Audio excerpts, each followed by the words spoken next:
নমস্কার বন্ধুরা, কেমন আছো সবাই? আশা করছি সবাই ভালোই আছো, আমি ভালো আছি। আবার চলে আসলাম নতুন একটা মিনি ব্লগ। দেখলাম যখন তো একা একা এই টাইমটাতে বসে থাকবো, মা মণ্ডলীতে যাচ্ছিল, তো বোন টিউশন করছে, তো ভাবলাম যে না মার সাথে মণ্ডলীতেই চলে যাই, ভালো লাগবে মনটা। আগে এটা যাওয়া হয় ঠিকই, কিন্তু থাকা আর হয় না। ওই যাই সকালবেলা, যেহেতু রাত্রে চলে যাই, আর এরকম যদিও যাই একদিন, বেশিকে বেশি একদিন বা দুদিন তো হয় না, অনেক কম, মানে ওরকম থাকা হয় না। তো বাবা বলছে যে তুই তো আসিস, মানে থাকা হয় না, তো ফোন করে বলছে যে কয়েকদিন থাকা করে আয়। তো এই জন্য গেলাম। তো এবার অনেক দিন থাকা হয়েছে, 1 উইক মতো। ভালোই লেগেছে। তো তখন থাকাতেই মার সাথে একটু উপাসনাতে যেতে পেরেছি।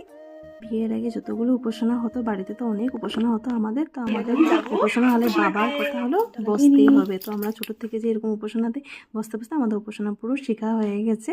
আমরা সবসময় বাবার ভয়ে, মানে আমরা উপাসনাতে সবাই বসতাম, বসতে বসতে আমাদের সবাই উপাসনা, সবাই মানে বসতে হবেই বাবার, এরকম মানে কথা ছিল। আর হ্যাঁ, তখন থেকে আমরা, আমাদের হ্যাবিট হয়ে গেছে যে উপাসনা হলেই আমরা ওখানে গিয়ে বসে উপাসনা করি। আর মনটাও ভালো লাগে না উপাসনা হতে থাকলে, যে এমনি বসে থাকতে। নিত্য কথা বলতে বলতে দেখো আমরা মণ্ডলীতেও এসে পড়লাম। তো বিয়ের পর আমি দুটোই মানে মণ্ডলীতে আসার সুযোগ পেয়েছিলাম। একবার পেয়েছিলাম তখন বম্মা ছিল। সত্যি আমরা যখন মণ্ডলীতে গিয়েছি না, বম্মার কথা অনেকটা মনে পড়ছিল। আমি, বম্মার মা তখন এসেছিলাম বিয়ের পর, মানে মণ্ডলীতে যাওয়ার জন্য সমবেত উপাসনাতে তখন গিয়েছিলাম। বম্মা বলছিল, বম্মাই জোর করে করে নিয়ে গেছে, চল চল চল, যাবি যাবি করে আমরা গিয়েছিলাম। সত্যি অনেকটা মনে পড়ছিল আমাদের।